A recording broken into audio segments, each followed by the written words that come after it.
मैं हूँ आपका बड़ा भाई किरण रॉय।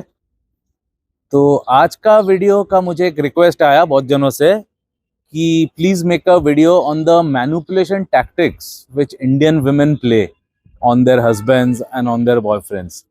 तो उसको थोड़ा डिटेल में एक्सप्लेन कीजिए जिससे हम लोग को थोड़ा एक अच्छा क्लियर पिक्चर मिल जाए। तो बिल्कुल मैं आप लोग को अच्छे से समझाऊंगा आप लोग को कि उन लोग का वेरियस मैनिपुलेशन टैक्टिक्स कैसे होते हैं। तो सबसे पहला तो होते हैं इमोशनल ब्लैकमेल। तो इमोशनल ब्लैकमेल कैसे मैं आप लोग को एक्सप्लेन करता हूँ। तो मैनिपुलेशन टैक्टिक्स में सबसे पहला आता है इमोशनल ब्लैकमेल। इंडियन वुमेन लोग एकदम एक्सपर्ट्स होते हैं इमोशनल ब्लैकमेल में, जो आप लोग को भी पता है। बहुत सारा एग्जाम्पल्स है। फॉर एग्जाम्पल उन लोग बोलेंगे if you love me you will do this for me, if you love me you will buy me an iPhone, if you love me you can buy me that. मतलब उन लोग अपना चीज हासिल करने के लिए इमोशनली ब्लैकमेल करेंगे, ये बोल के कि अगर तेरे को मेरे से प्यार होता था तो तू मेरे लिए करता था। कि सबसे कॉमन वे है ये कुछ ना कुछ अपना बात मनवाने का, या कुछ भी इसको अगर चाहिए, डायमंड सेट चाहिए, if you loved me you would have given me that. तो उसमें क्या होता है, एक गिल्ट ट्रिप में चला जाता है हस्बैंड, दे देता है उसको। तो ये है नॉर्मल नॉर्मल केस का मैं बात कर रहा हूँ। एक अभी मैं आपको एक बहुत बड़ा केस बता रहा हूँ मेरा ही 1:1 में, कि इमोशनल ब्लैकमेल की वजह से उसका जिंदगी खराब हो गया। जिंदगी क्या हुआ पता है? एक मेरा 1:1 था, वो मुंबई में काम करता था, ओके। और उसका न्यू न्यू शादी हुआ था वो यूपी गोरखपुर से था। तो उधर उसका फादर था उधर उसका फादर था, और मदर रहता था उधर। और उन लोग उसका हस्बैंड मतलब मेरा जो क्लाइंट था वो इधर मुंबई में जॉब करता था। तो इधर वो जॉब करता था, और उसका न्यू न्यू बोलेगा तो भी कितना 2-3 साल हुआ रहेगा शादी में। और उसका बीवी भी जॉब में थी, उन लोग दोनों इधर अलग से रहते थे रेंटेड फ्लैट में। तो उसका जो बीवी था वो हमेशा मतलब उसको उसका पेरेंट्स से दूर रखने का ट्राई करता था। तो कभी भी उसको अगर मन करता था कि मैं जाके मेरा माँ बाप से मिल के आओ, तो वो बोलता था मैं खुद जाके मिल के आ रहा हूँ, तुमको अगर आना ही आना है मत आओ, मैं करूँ तो मिल के आने दो। तो कुछ ना कुछ करके उसको हमेशा रोकता था। वो लड़की उसको हमेशा रोकती थी, कभी भी मिलने नहीं देता था उसका बाप से और माँ से।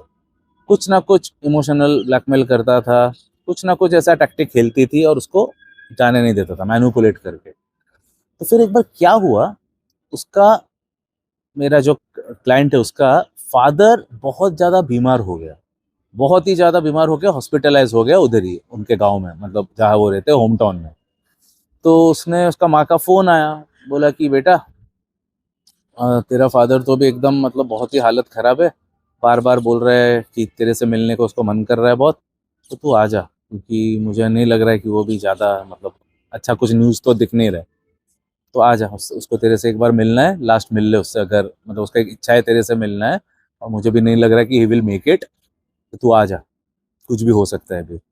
तो वो फिर अभी अपना बीवी को बोला कि बीवी मतलब मेरा वाइफ भाई मतलब जो भी नाम से उसको बुलाता है, कि मेरा फादर का भी लास्ट स्टेज है, मेरे को उससे मिलने जाना होगा। उसका लास्ट स्टेज है, और वो बोल भी रहा है मेरा माँ को बार बार कि यार उसको इधर होता, मुझे उसको देखने को बहुत मन कर रहा है मेरे लड़के को। तो क्या करूँ? तब भी ये लड़की ने जो इमोशनल ब्लैकमेल चालू किया, बोलने चालू किया कि अरे मेरे को भी बहुत डिप्रेशन से मैं गुजर रही हूँ, मेरा ऑफिस का इतना इतना प्रॉब्लम्स हुआ है, आई एम गोइंग थ्रू एकदम।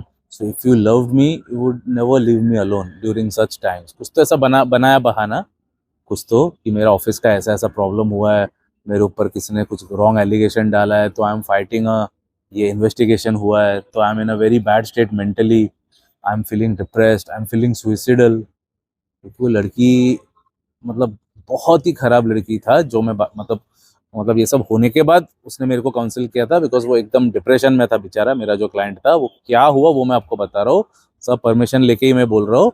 हालांकि मैं किसी का आइडेंटिटी तो डिस्क्लोज नहीं कर रहा हूँ, कभी भी नहीं करूंगा, लेकिन ये केस भी जो है परमिशन मिला है तभी शेयर कर रहा हूँ। जिन लोग परमिशन नहीं देता है वो मैं शेयर नहीं करता हूँ कभी। तो उसने बहुत प्लीड किया कि भाई तेरे को आने का जरूरत नहीं है, बट मेरे को छोड़ दे कुछ दिनों के लिए। ऑफिस में भी मैंने लीव के लिए अप्लाई कर दिया, बॉस ने मान गया है, सब जगह सब काम मैंने कर दिया, सिर्फ तू मुझे छोड़ दे, क्योंकि तू नहीं छोड़, क्योंकि उसके साथ पास्ट में भी ऐसा हुआ है, कभी भी ऐसा हुआ है, तो वो इतना उसको मतलब इतना टॉर्चर देता है, दिमाग का शॉट देता है बहुत दिनों के लिए। तो वो सोचा पहले भाई इसका परमिशन लेके ही जाओ, नहीं तो वो आने के बाद वापस मेरा 2-3 महीना साला झंड करके रख देगा मेरा। इसके लिए बहुत उसने गिड़गिड़ाया कि प्लीज छोड़ मुझे।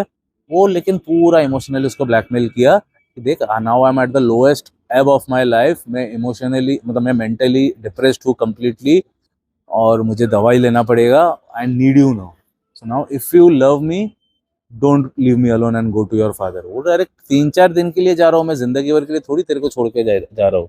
फादर हॉस्पिटल में, थोड़ा हॉस्पिटल में उसको मिल के आ जाऊंगा मैं। वो बोला ठीक है तेरे को जाना है जा, लेकिन मैं समझ जाऊंगा कि तेरे को मेरे लिए कुछ प्यार ही नहीं है। Because if you truly love me you will not leave my side even for a minute. तू सिर्फ जॉब का टाइम तो जाना ही पड़ेगा, उसके अलावा I want you by my side for the rest of the time that we are together if you love me. If you don't love me फिर तो तेरा फादर क्यों हूँ, पूरा दुनिया पड़ा है, किसके साथ भी तू जा। तो ऐसा करके उसको उलझन में रख दिया। तो वो अभी उसका माँ का बार बार फोन आ रहा है कि वो बोल रहा है मैं आपको, वो लड़का उसको बोल रहा है मैं पेमेंट कर दे दिया है, मतलब मैंने ट्रांसफर कर दिया पैसा भरने का, मतलब जो हॉस्पिटल बिल्स है। उसका माँ बोल रही है नहीं, मैं तेरे को पेमेंट के लिए फोन ही नहीं कर रहा हूँ, फादर का है, सेविंग्स है, उसको प्रोविडेंट फंड वगैरह मिला, हम लोग के पास है पैसा, मैं तेरे को पैसे के लिए फोन ही नहीं कर रहा हूँ। हम लोग इसलिए तेरे को फोन कर रहे हैं कि फादर इच्छा जता रहा है कि तेरे से इसको देखना है। तो वो कुछ ना कुछ बहाना दिया उसका माँ को कि मेरा ऑफिस में बहुत ये है, नहीं आ पाऊंगा। तो वो गया नहीं। उसके बाद नेक्स्ट डे एकदम लास्ट स्टेज था। लास्ट स्टेज डॉक्टर लोग बोल देता है ना कि ये 1 दिन से ज़्यादा अभी और जिएगा नहीं, 2 दिन से ज़्यादा जिएगा नहीं। वैसा उसका माँ को बोल दिया था कि ये है, तो फाइनल जो भी है इसका, जो भी इसका नियर एंड डियर वंस है बुला ही लो, क्योंकि मतलब बोलते हैं ना डॉक्टर लोग कि बुला लो, जो लोग दूर रहते हैं आउट स्टेशन में या तो अमेरिका में, यूएस में, ऐसा बोल देते हैं। फॉर एग्जाम्पल मेरा ही केस में होता, मेरा मॉम लास्ट ईयर गुजर गए थे, तो डॉक्टर ने पहले ही बोल दिया था कि अभी कुछ भी हो सकता है, तो भाई को, मतलब मेरा भाई यूएस में है, बुला लो उसको। तो हम लोग बुला लिए थे, तो टाइम पे ही सब हुआ। तो वैसे उसको भी बोला था कि 1 दिन, ज़्यादा से ज़्यादा 2 दिन है, बुला लो। तो इसने उसको फ़ोन किया उसका माँ ने फिर से उसका नेक्स्ट डे कि देख डैडी के पास अभी लास्ट डे है और उसको तेरे से मतलब अभी क्या बोलूँ, अभी वो रोने लग गई उसका माँ कि उसको पता ही चल गया ना कि अभी और 1-2 दिन से ज़्यादा और बचने वाला है नहीं। तो उसको बुलाया कि आ जा, मिल के जा, लास्ट देख ले फादर को, जिसने तेरे को बड़ा किया, जिसने तेरे लिए इस काबिल किया कि तू जाके उधर जॉब कर सके, अपने पैरों में खड़ा हो सके, उसी ने किया सब। तो आके मिल के ले, लास्ट दर्शन कर ले उसका, लास्ट मिल ले, बिकॉज उसका भी इच्छा हो रहा है कि वो तेरे से एक बार मिले, क्योंकि वो आधा बेहोशी में भी तेरा नाम ले रहा है। तो उसने फिर से उसका बीवी को बोला कि माई फादर का भी ये हालत है, मुझे तो भी जाना ही पड़ेगा, तो मुझे आप जाने का ये दो। परमिशन मांग रहा था, यही तो सबसे बड़ा गलती कर रहा था वो। लेकिन उसने तो भी बोल ही दिया कि इधर यू गो और यू चूज मी, बिकॉज अभी मैं एकदम डिप्रेसिव स्टेट में हूँ माइंड का, मैं तेरे को नहीं छोड़ सकता, मैं तेरे को नहीं छोड़ सकती हूँ। तो अगर मैं कुछ भी मायने रखता हूँ तेरे लाइफ में, मैंने भी, वो लेडी ऐसा करके इमोशनल ब्लैकमेल करा कि मैंने भी मेरा मम्मी डैडी को छोड़ के आया तेरे पास, मैंने भी सब कुछ छोड़ छाड़ के, मेरा होम टाउन छोड़ के आया, मेरा करियर, मेरा फ्रेंड सब छोड़ के आया, तो तू अकेला नहीं है, मैं भी सब छोड़ के बैठी हूँ इधर। तो तेरे को अगर मेरा कुछ भी कदर है, तेरे ऊपर है, तू डिसीजन ले, बट तू अगर चला गया तो I will consider that you don't love मी। तो बस ये महा डायलेमा में फंस गया। जो गलती है वो मैं उसका, मतलब मैं बाद में बताऊंगा आपको क्या है, लेकिन पहले ये स्टोरी पहला सुन लो, जो रियल लाइफ स्टोरी है पूरा मेरा ही क्लाइंट का। तो वो बहुत कोशिश किया जाने का, टिकट भी बुक कर लिया, बहुत कुछ किया, लेकिन लास्ट मोमेंट में वो फ्लाइट में चढ़ा नहीं, क्योंकि यही सोच के कि उसका बीवी उसके साथ उसको रहना है आगे, और वो अगर चला गया तो उसका बीवी उसका जीना हराम कर देगा कि you are not there when I asked you, I was at a depression, I was going through depression but you left me. ऐसा करके उसको ब्रेन वॉश कर रही थी ना वो लड़की। तो वो फ्लाइट नहीं पकड़ा, शाम का फ्लाइट, तो ऑफिस के बाद का उसका, उसने मुझे दिखाया अभी टिकट कि देखो सर मेरे पास तो टिकट भी था, फिर भी मेरे को उसने लेने नहीं दिया और मैंने भी नहीं लिया। तो वो गया नहीं, और जैसे डॉक्टर ने बताया वो चल बसे उसी दिन वो चल बसा। तो ये बेचारा इंटेंस ग्रीफ में आ गया कि मेरा फादर को साला एक बार मैं देख नहीं पाया। और तभी तक तो वो ठीक था, ठीक 2 महीना, 2.5 महीने में वो औरत ने भी उसको छोड़ के चली गई, औरत ने भी उसको छोड़ दिया, उसको इमोशनली मैनिपुलेट करके बाप से तो मिलने ही नहीं दिया उसके अंतिम वक्त में, खुद भी उसको छोड़ के चली गई, वो घर छोड़ के अपना होम टाउन में चली गई, उसके ऊपर केस डाल दिया बहुत सारा, और ये वायलेंस, मुझे दारू पी के मारता है, ये वो इतना इतना केसेस, इतना इतना पैसा उसके ऊपर डिमांड कर दिया। सेम अतुल सुभाष जी लोग का केस सेम। वैसे ही, मतलब कुछ किया नहीं तो भी उसके ऊपर सब केसेस डाल दिया। तो ये लड़का तभी ऑलमोस्ट मतलब सुइसाइड ही करने वाला था कि वैसे ही वो गिल्ट में था कि साला फादर से मिल नहीं पाया मैं उसके लास्ट वक्त में। बेचारे ने, उसने उसको बचपन से उसको बड़ा किया लेकिन उससे मिला नहीं, और बीवी भी गया इधर से, जिसके लिए उसने उस फादर को नहीं मिला, वो बीवी ने भी उसको छोड़ के उसके ऊपर कर दिया था। तभी वो मतलब लास्ट स्टेज में था, तो तभी मेरे को उसने कांटेक्ट किया इंस्टाग्राम में किधर से, तो उसने मुझे देखा था, मुझे कांटेक्ट किया। तो तब भी इसके साथ वन ऑन वन ही था मेरा, मुंबई का ही था इसके लिए, मतलब one on one as in personally मेरे एकेडमी में मैं काउंसलिंग लेता हूँ। तो तब भी उसका केस लिया, तो तब भी वो इतना डिप्रेस था कि मेरा फर्स्ट प्रायोरिटी था कि उसको सुइसाइड से पहला बाहर निकालो। तो सुइसाइड से बाहर तो निकाला मैंने, लेकिन उसको अभी तभी उसको तो गाली नहीं दे सकता हूँ ना, ड्यू टू ऑब्वियस रीजंस, वो तो साला सच्ची में ही सुसाइड कर लेगा, तो तभी मैं उसको गाली नहीं दे सकता। लेकिन मैं अभी वीडियो में बता रहा हूँ कि साले चूतिए लोग, माँ बाप से बड़ा कोई नहीं है दुनिया में।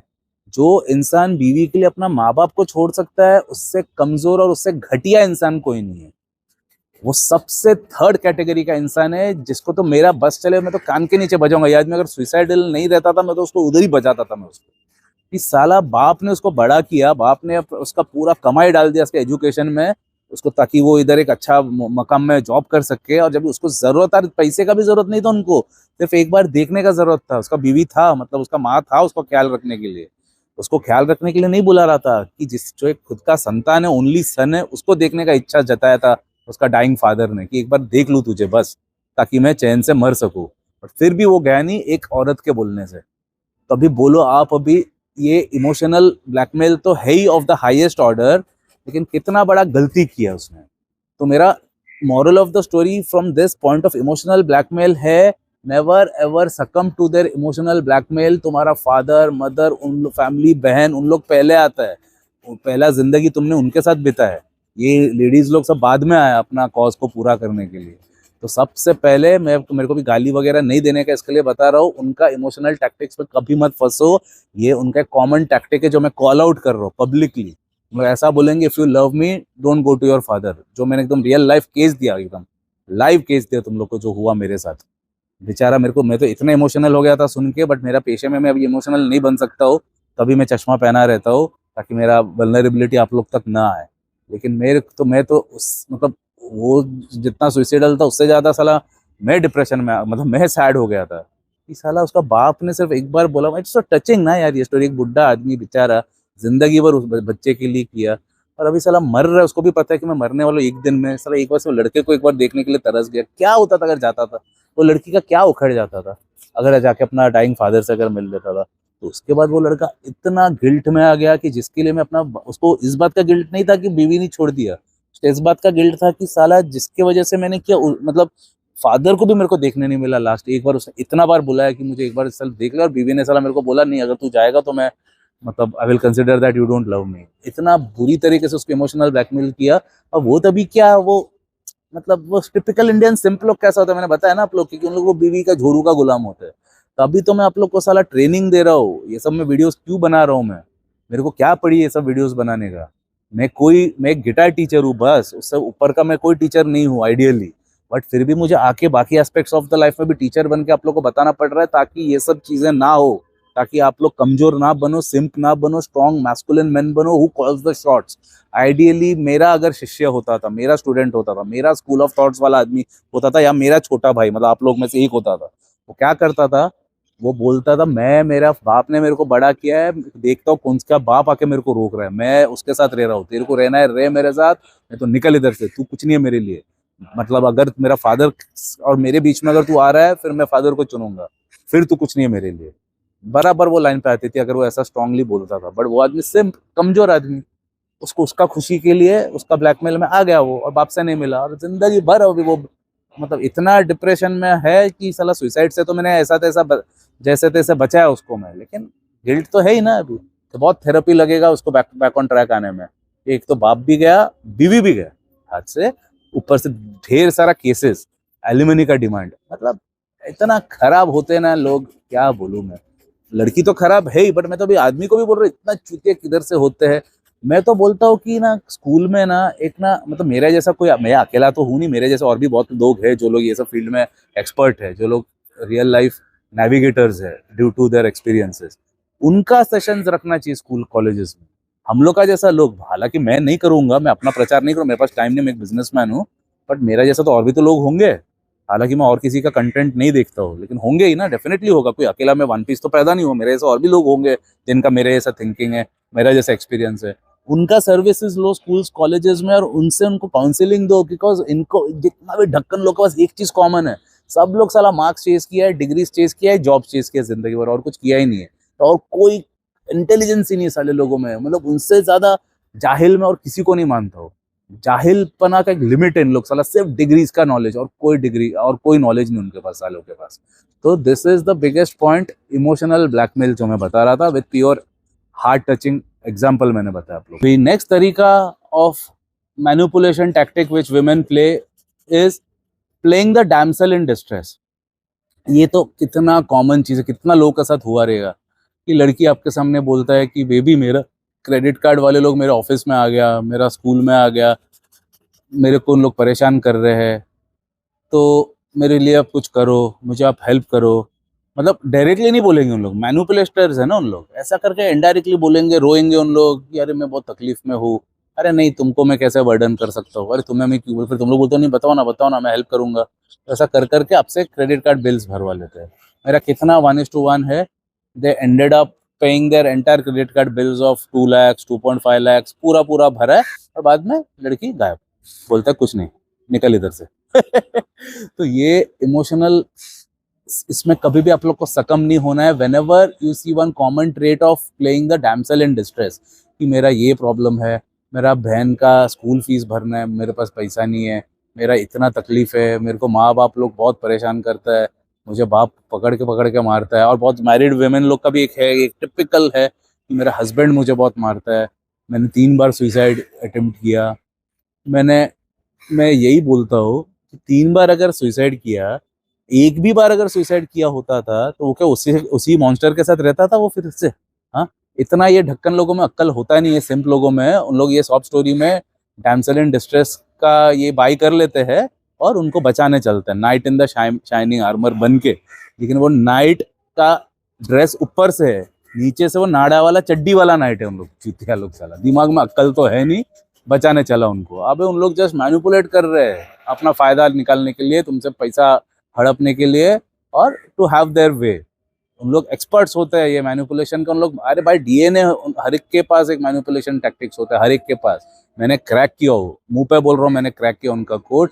ऐसा एक भी वुमेन, देखो सिवियरिटी में वैरी करता है, कोई लड़की वो हथियार यूज करता है, कोई नहीं करता है, लेकिन वो हर किसी के पास ये वाला होता है। मैनिपुलेशन जो है इतना बड़ा सब्जेक्ट है कि मैं आज का एक वीडियो में कंप्लीट नहीं कर पाऊंगा, 3 या 4 पार्ट्स में बताऊंगा। आज मैं 2 पार्ट्स बताया, पहला वाला इमोशनल ब्लैकमेल मैंने डिटेल में आप लोग को बताया, और ये वाला जो है playing the damsel in distress, वो मैं आज आप लोग को बता रहा हूँ।